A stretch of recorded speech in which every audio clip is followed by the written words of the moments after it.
There comes a moment in every person's life when they realize their best years might be behind them. The dreams they once held close have quietly slipped away, replaced by the steady rhythm of ordinary days. In a Norse mead hall, Astrid sits alone watching younger warriors celebrate. She was once the most feared shieldmaiden in the northern seas, but now, at 53, she believes her story is over.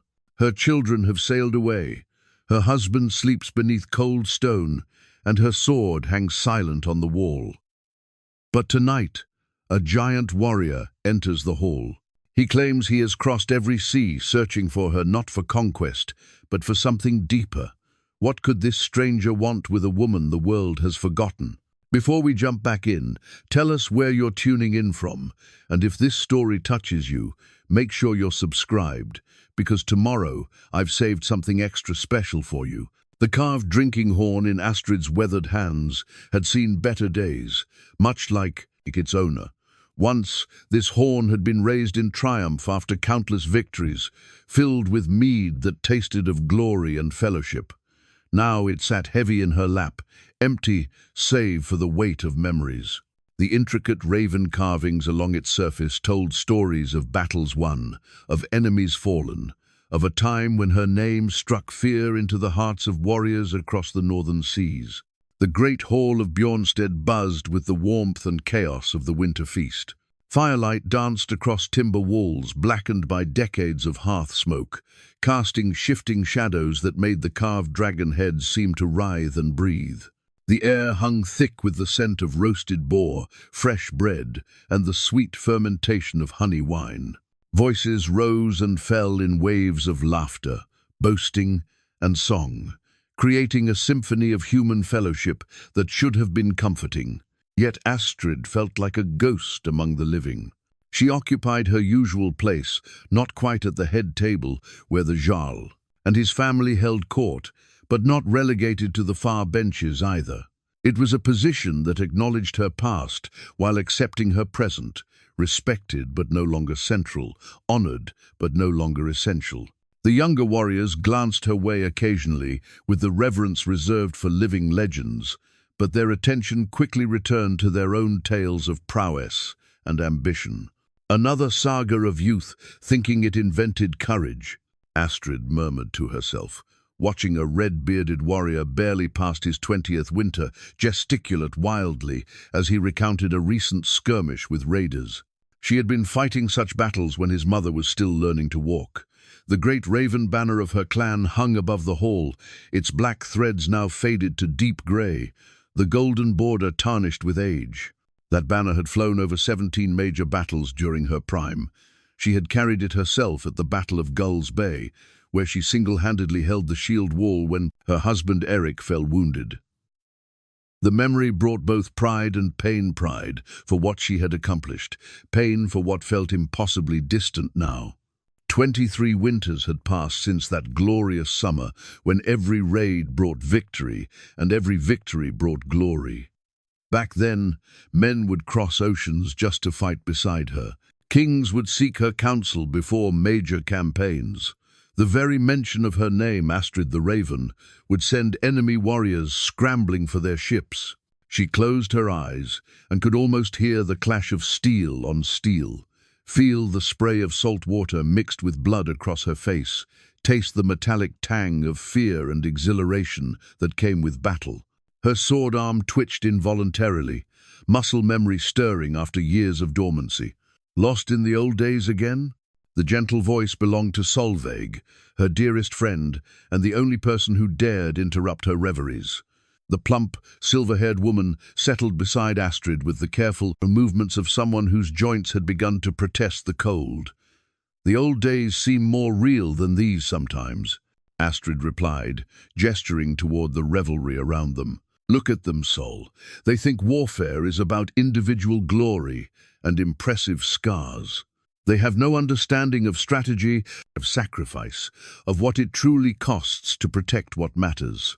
Solveig followed her gaze to where young warriors competed in arm wrestling, their faces flushed with ale and ambition. "You were their age once, just as eager, just as certain you could conquer the world. Was I truly so foolish? You were magnificent, Solveig said firmly, and you still are, though you seem determined to forget it. Astrid's fingers traced the horn's carved surface, finding the small nick near the rim where an enemy blade had struck during the siege of Wolfsburg. Eric had laughed when he saw it, claiming even her drinking vessels bore battle scars. Eric dead now these 8 winters, taken not by a sword or spear, but by the fever that came with the harsh winter. A warrior's death would have been easier to bear than watching him waste away, helpless against an enemy she couldn't fight. Their children had scattered like seeds on the wind after his passing. Bjorn had sailed west to seek his fortune in the lands beyond the Great Water. Sigrid had married a merchant from the southern kingdoms, trading her northern heritage for silk and spices. Little Magnus, though he was hardly little anymore at 25, had joined the personal guard of a jarl 3 fjords away, seeking to make his own reputation rather than live in his legendary mother's shadow. She understood their choices, even supported them, but their absence left echoes in her heart. The longhouse she had once shared with Eric now seemed vast and empty, every corner holding memories of voices that no longer filled it. She had offered to let younger families use the extra space, but somehow the idea of strangers living, where her children once played, felt like a betrayal of something sacred. "Gunnar's boy asked about you yesterday," Solveig mentioned casually, though Astrid caught the undercurrent of matchmaking in her friend's tone. "Harold is a good man, but he seeks a mother for his children, not a partner," Astrid replied. "I've raised my own. I have no desire to begin again with someone else's. And Olaf the shipwright is barely 40 and could have his pick of women half my age. Why would he want a weathered old shieldmaiden with more scars than sense?" Solveig clicked her tongue in frustration. "Because perhaps he's wise enough to value experience over youth, conversation over childbearing years, and companionship over mere physical attraction." Astrid appreciated her friend's optimism, but 8 years of solitude had taught her harsh truths about how the world viewed women past their prime. She was useful for her wisdom in council meetings, valued for her past achievements in warriors' songs, respected for her contributions to their community's defense, but desired, wanted, loved, those seemed like luxuries reserved for younger women with fewer scars and more years ahead of them. The hall's great doors groaned open, admitting a gust of winter wind that set the hanging tapestries dancing and caused several warriors to pull their furs closer. Through the doorway came a steady procession of late arrivals, farmers from the outlying steadings, merchants who had travelled from distant markets, travelling scolds with their harps and their endless repertoire of stories. "The storyteller brought a large crowd tonight," Solveig observed, nodding toward a grey-bearded man setting up near the central fire.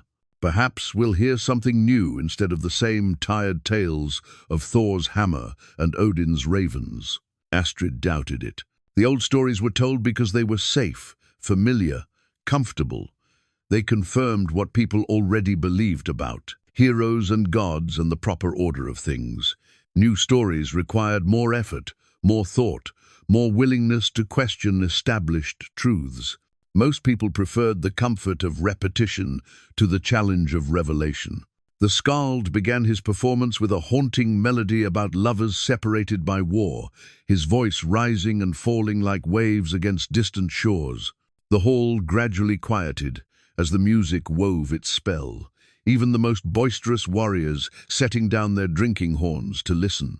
Music had a way of reaching past their defenses, touching places that words alone could not penetrate. Astrid found herself drawn into the story, despite her earlier cynicism. The skald's tale spoke of a woman warrior who loved a man she could never have, doomed to watch him from afar while duty and honor kept them apart.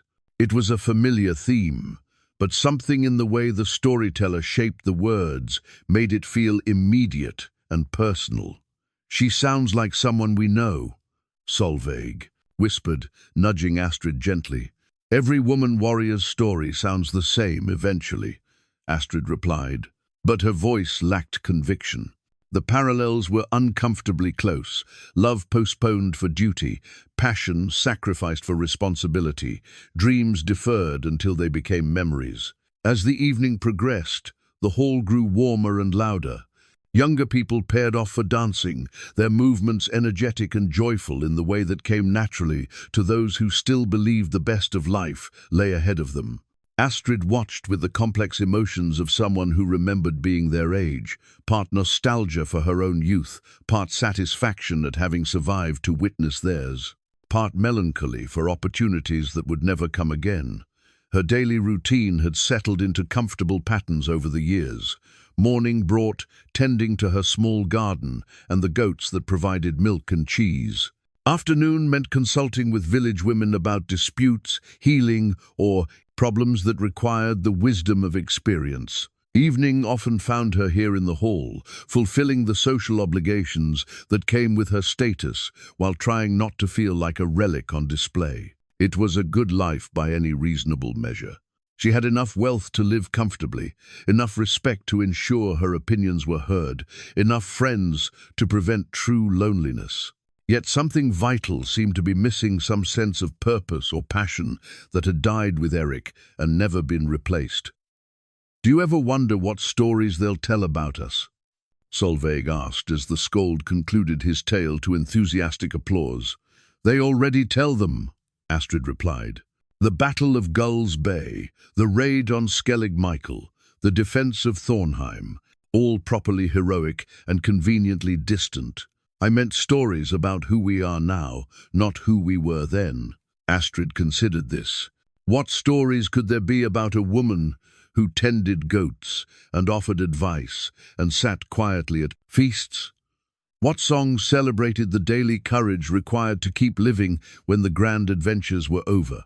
Who would want to hear tales of small victories, learning to sleep alone, finding joy in simple pleasures, discovering that ordinary days could have their own quiet beauty? "Perhaps some stories aren't meant for telling," she said finally. "Perhaps they're meant for living." The words surprised her with their truth. Somewhere during her years of quiet existence, she had begun to believe that a life without epic deeds was somehow less valuable. But sitting here among friends, surrounded by the warmth of community and the comfort of tradition, she realized there were many ways to matter, many kinds of heroism that never made it into songs. The realization should have been comforting, and in some ways it was. Yet beneath the contentment lay a restless stirring, as if her soul was trying to remind her of something important she had forgotten, something about who she had been, before she became who she was now. Something about dreams that might not be as dead as she had assumed. Outside, wind howled through the eaves of the great hall, carrying with it the promise of snow and the wild scent of distant mountains. Inside, the fire crackled, and the voices continued their eternal human chorus of joy and sorrow, hope and memory. And somewhere between the warmth and the cold, between the past and the present, Astrid felt the first stirring of something she had thought lost forever. The feeling that her story might not be finished after all. The great doors of the hall burst open with such force that the iron hinges groaned in protest. A figure emerged from the swirling snow, a man so tall he had to duck beneath the lintel, so broad he seemed to fill the entire doorway. Ice crystals clung to his dark beard, and the fur mantle draped across shoulders that could have belonged to a bear. In his massive hands, he carried a leather map case, worn smooth by countless journeys, its edges softened by salt, spray, and weather.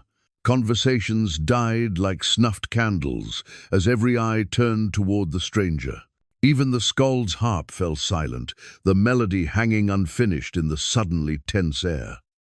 Warriors reached instinctively for weapon hilts, while women pulled children closer. The newcomer's presence commanded attention, not through threat, but through sheer physical magnitude. He was a force of nature given human form. Astrid felt her own breath catch. In her warrior days, she had faced giants among men, champions whose reputations preceded them like shadows. This stranger possessed that same aura of contained power, of strength held carefully in check. His eyes swept the hall with the practiced assessment of someone accustomed to evaluating threats and opportunities in unfamiliar territory. The Jarl rose from his high seat, his hand resting casually on his sword hilt. "Stranger, you are welcome to our hall if you come in peace. State your name and purpose." The giant stepped forward, snow melting from his boots to pool on the rush-covered floor. When he spoke, his voice carried the rumble of distant thunder. "I am Baldric Ironson of the Western Isles. I come seeking one among you, a woman whose deeds are sung in lands far from here." "Many women of valor have graced our hall," the Jarl replied carefully. "Of whom do you speak?" Baldric's weathered map case crinkled as his grip tightened. "I seek the woman called Astrid the Raven, she who held the shield wall at Gull's Bay, who led the raid on Skellig Michael, who once made kings tremble and enemies flee at the very mention of her name." A ripple of murmurs passed through the hall like wind through wheat. Heads turned toward Astrid's corner, where she sat frozen with shock. The drinking horn trembled in her hands before she set it carefully on the table, her movements deliberately controlled despite the chaos in her chest. "That woman sits among us," the Jarl announced, his voice carrying a note of pride, though she has long since hung up her sword in favor of wisdom and peace. Baldric's gaze found Astrid across the crowded hall, and she felt the weight of his attention like a physical thing. His eyes were grey as winter seas, holding depths she couldn't fathom.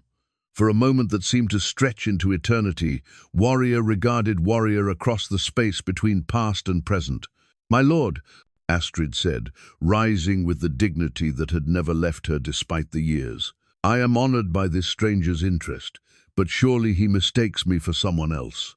The woman he seeks exists only in songs and stories now."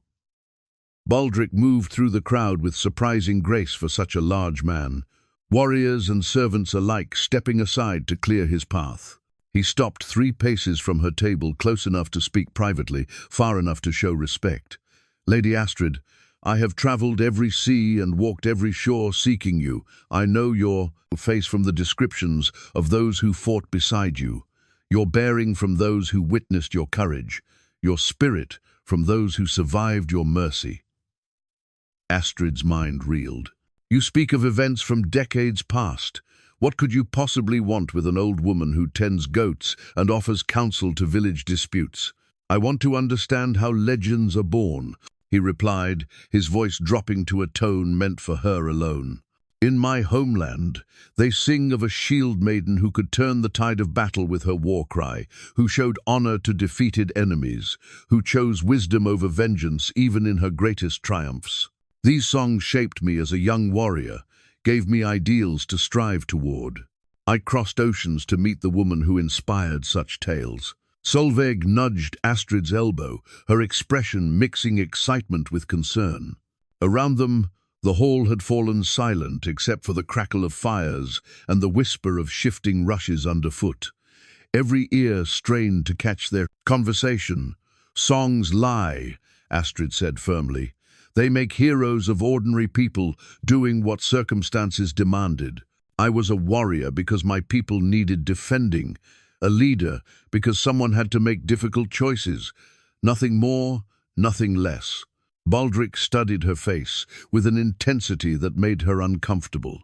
"Tell me, lady, do you remember the Battle of Raven's Rock, when you faced Thorak the Blood Axe in single combat?"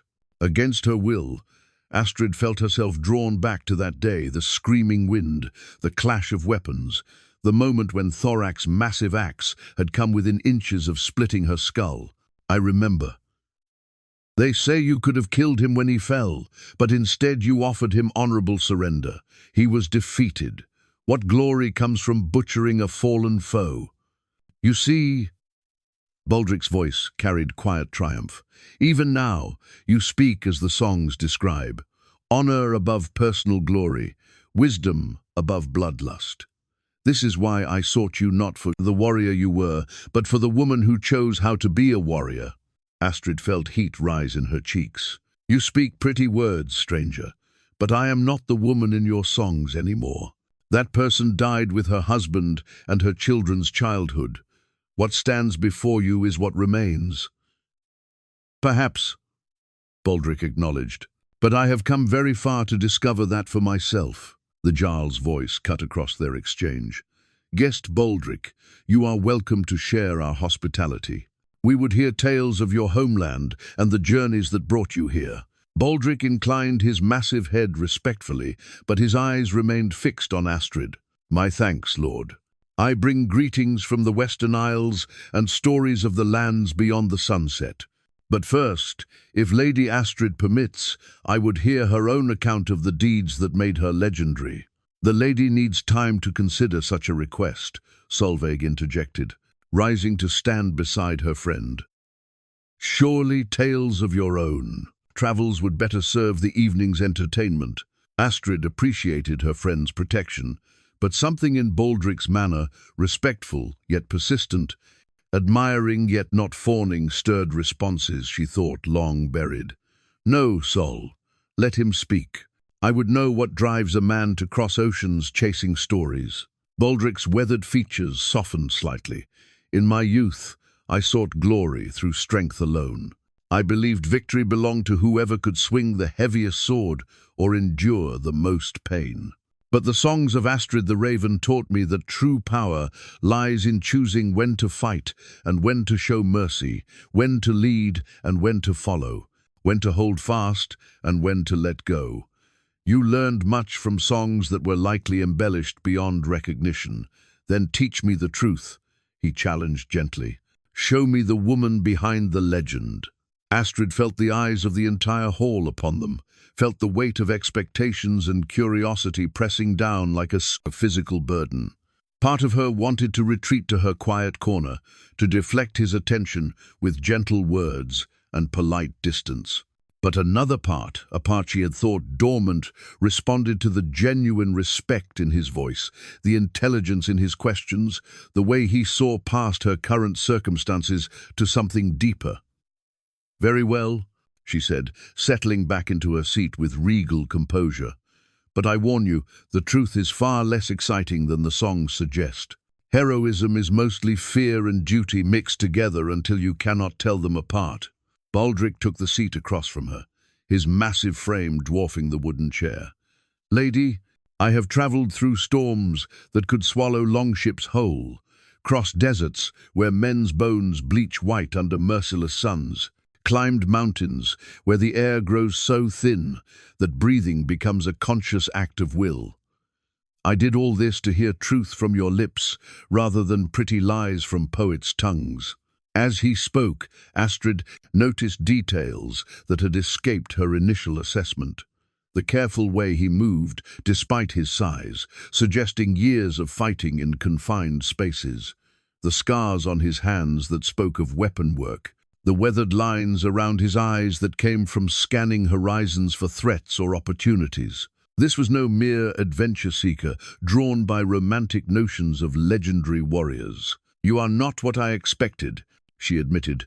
Nor are you, lady, but perhaps that makes the truth more valuable, not less. For the first time in years, Astrid felt truly seen not as a relic of past glories or a source of practical wisdom, but as a complete person worthy of genuine interest. The sensation was both exhilarating and terrifying, like standing at the edge of a cliff with wings she wasn't certain would support her weight. Around them, the hall had resumed its celebrations, but with a different quality than before. Conversations carried undertones of speculation about the mysterious stranger and his interest in their legendary resident. Astrid could practically feel the stories already forming, the way her neighbors would embroider this encounter into their own tales. But for now, in this moment, none of that mattered. What mattered was the man across from her, waiting with patient respect for her to decide whether to trust him with pieces of herself she had kept carefully guarded for years. Very well, Baldric Ironson, she said finally. Ask your questions, but know that once you hear the truth, you cannot unhear it. The woman in the songs may be more appealing than the woman at this table. His smile transformed his weathered features, revealing warmth beneath the austere exterior. "Lady Astrid, I have not traveled this far to be disappointed by reality. Sometimes the truth is more extraordinary than any tale a poet could devise." The sword lay across Astrid's lap like a sleeping serpent, its leather-wrapped hilt worn smooth by countless battles. Fenris Bane, the blade that had once been whispered about in the same breath as her name, hadn't seen sunlight in 8 years. Dust motes danced in the morning light, streaming through her longhouse windows as she slowly drew the weapon from its sheath. The steel sang softly as it emerged, unmarked by rust, despite the years of neglect. Eric had been meticulous about its care, oiling and cleaning it regularly, even after she had set it aside. "A warrior's soul lives in their blade," he used to say.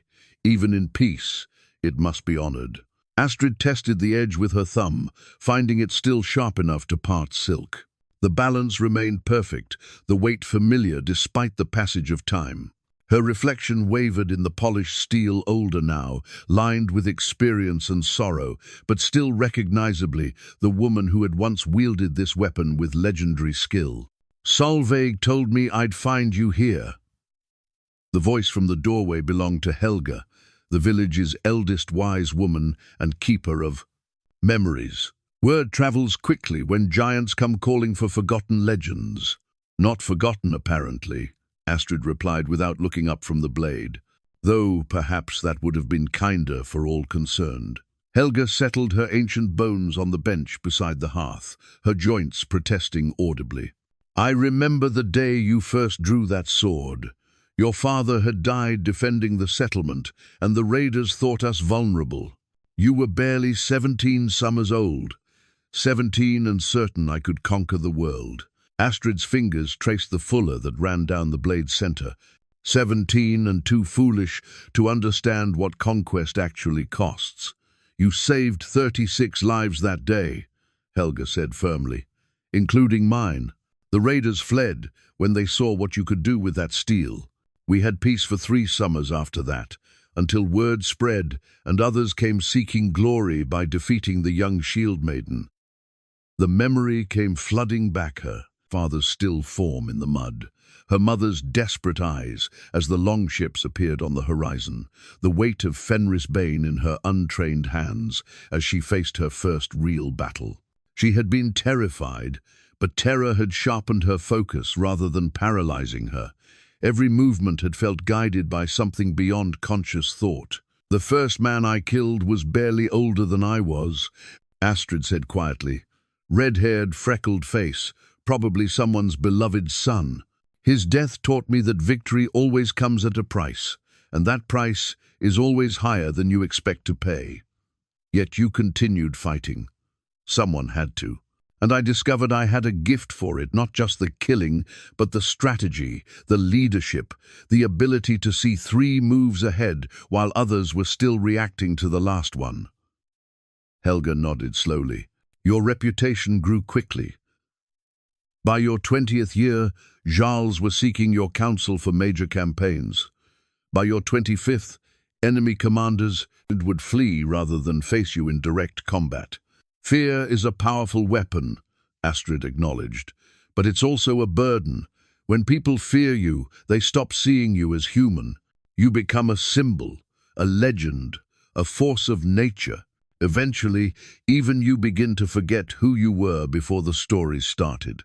The old woman studied Astrid's face with eyes that had seen 8 decades of human folly and wisdom. "Is that why you retired the blade? Because you lost yourself in the legend?" Astrid considered the question seriously.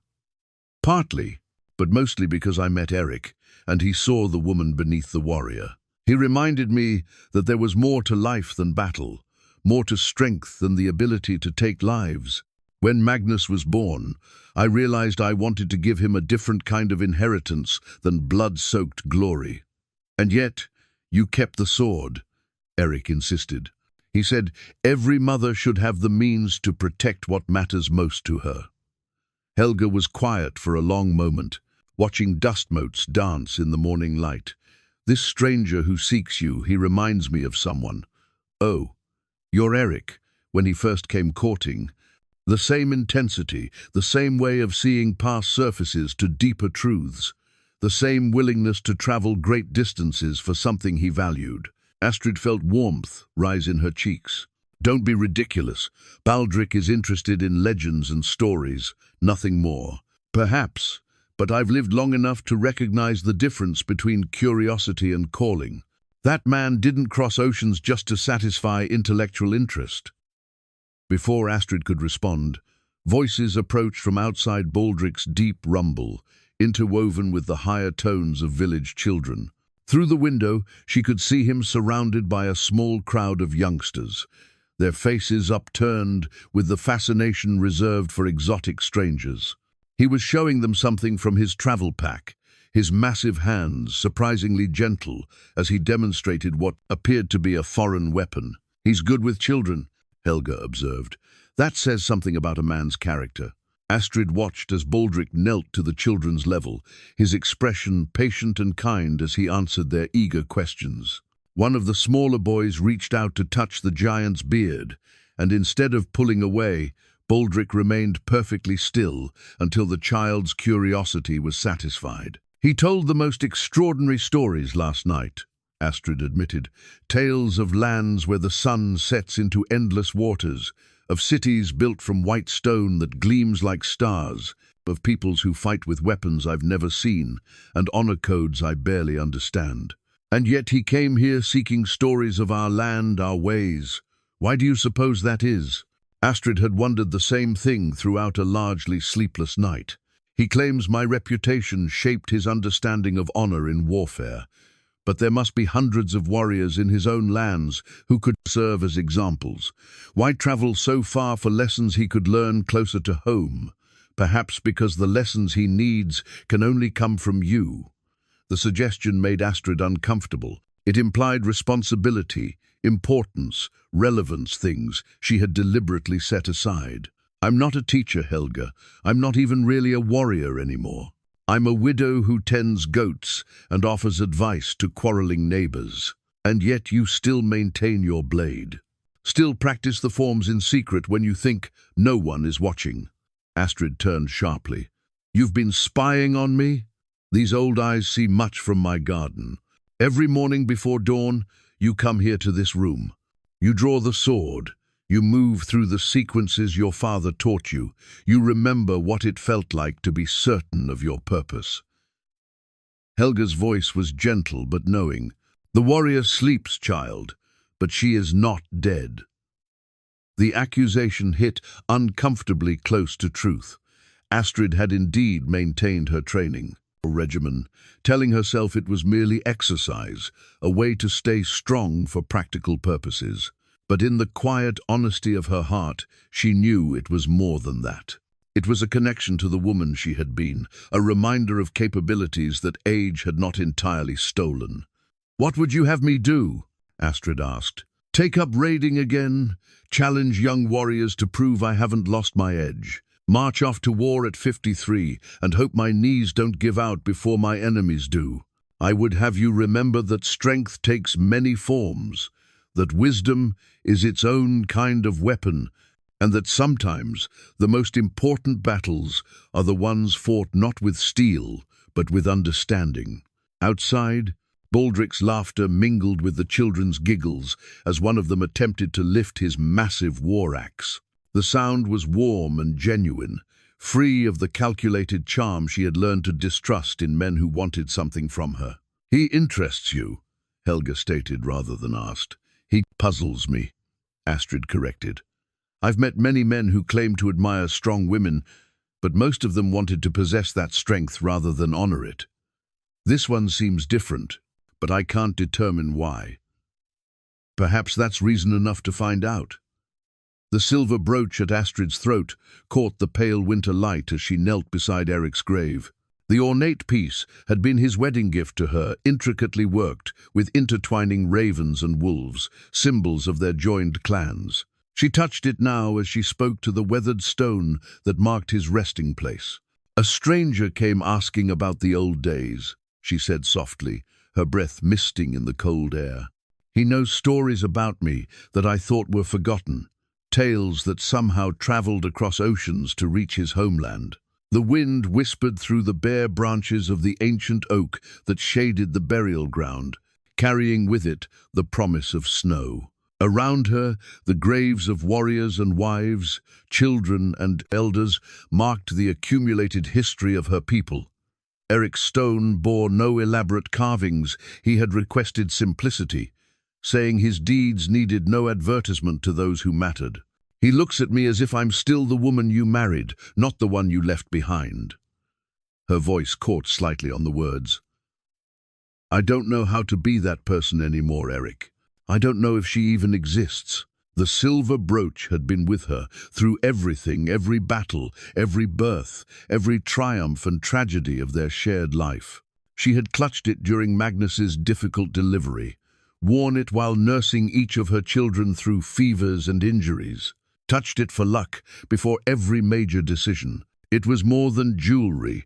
It was a talisman connecting her to the love that had defined the best years of her life.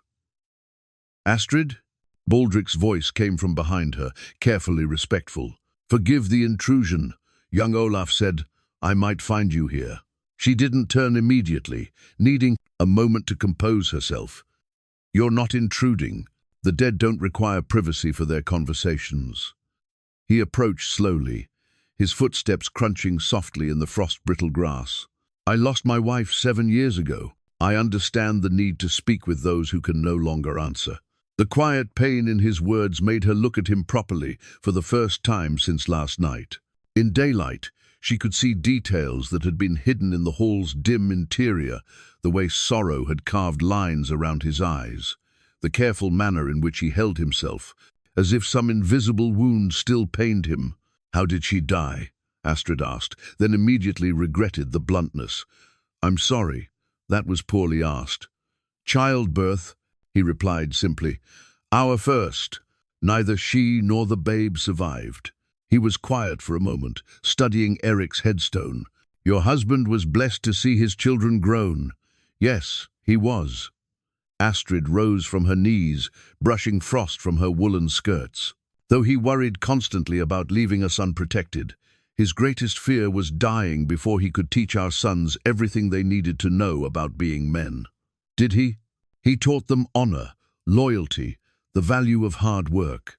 Magnus learned enough swordplay to defend himself, though he'll never be the warrior his father was. Bjorn inherited Eric's head for trade and his way with people. They're good men, even if they chose paths different from what we imagined. Baldric nodded thoughtfully. In my land, we say children are arrows. We aim at the future. We can guide their direction, but ultimately they must find their own targets. Wise words, though sometimes I wonder if I aimed them too far from home. They walked together through the burial ground, their pace slow and contemplative. Around them, the stones told stories of lives lived and lost, warriors who died gloriously in battle, standing beside farmers who passed peacefully in their sleep, women who bore many children next to those who died young and childless. Tell me about the brooch, Baldric said unexpectedly. Astrid's hand moved instinctively to her throat. How did you touch it when you speak of difficult things? It clearly holds significance. She studied his face, looking for signs of calculation or manipulation, but found only genuine interest. Eric made it himself. He was surprisingly skilled with metalwork for a warrior. Said he wanted to give me something beautiful that no sword could destroy. He sounds like a remarkable man. He was. The simple acknowledgement carried years of grief and gratitude. He saw past the legend to the woman underneath, loved her completely, and somehow convinced her she was worthy of such love. Perhaps because she was. The suggestion hung in the cold air between them. Astrid found herself caught between irritation at his presumption and gratitude for his faith in her worthiness. You speak as if you knew me then, she said, but carefully.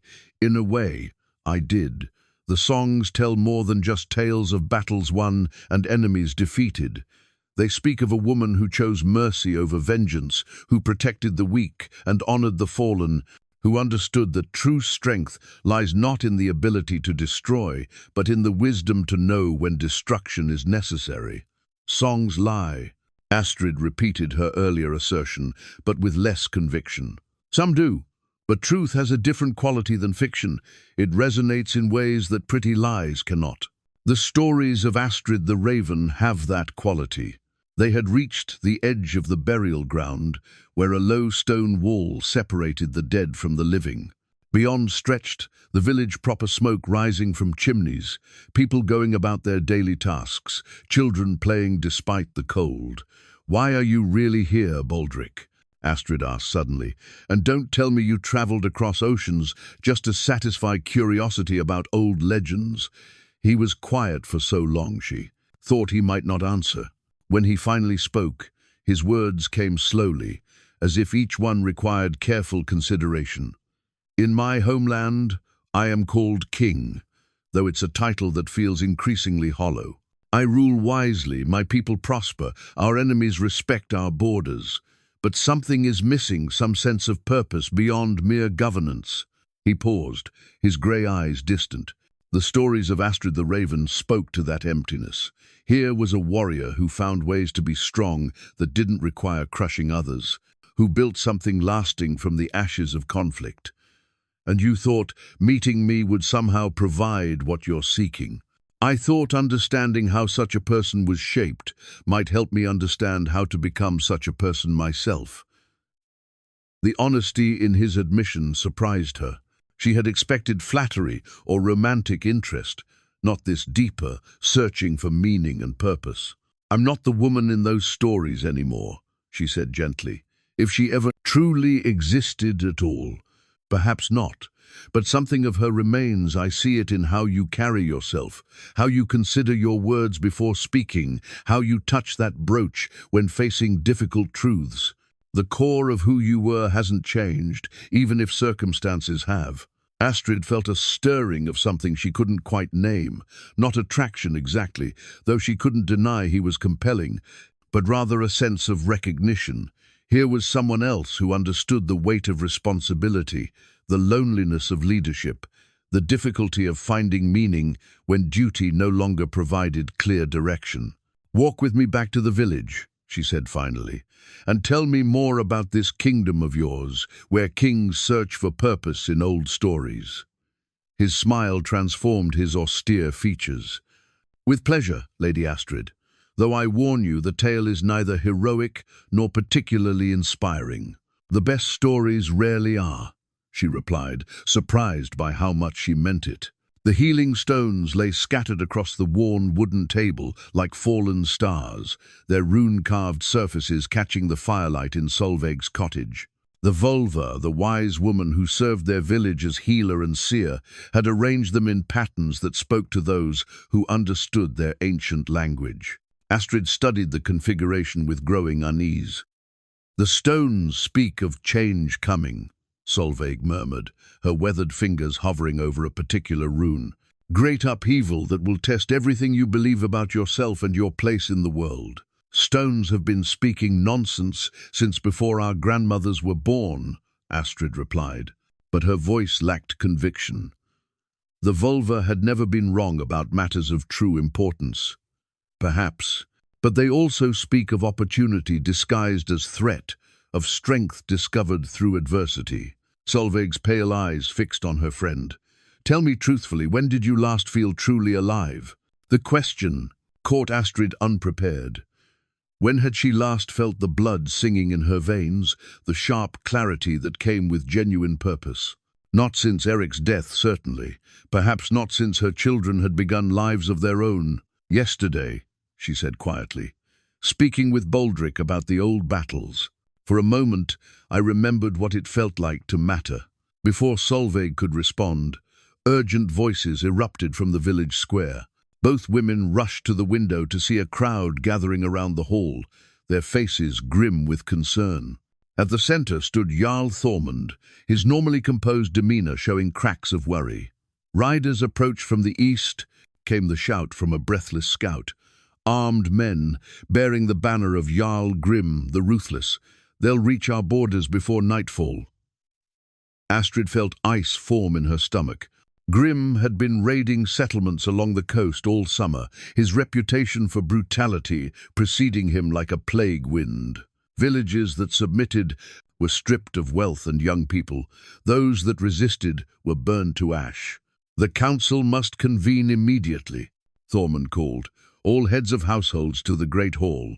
Astrid found herself moving toward the door before conscious thought caught up with her actions. Solveig caught her arm gently. "The healing stones, they spoke of your involvement in what comes," the Volva said urgently. "Be careful which path you choose. Some lead to glory, others to graves.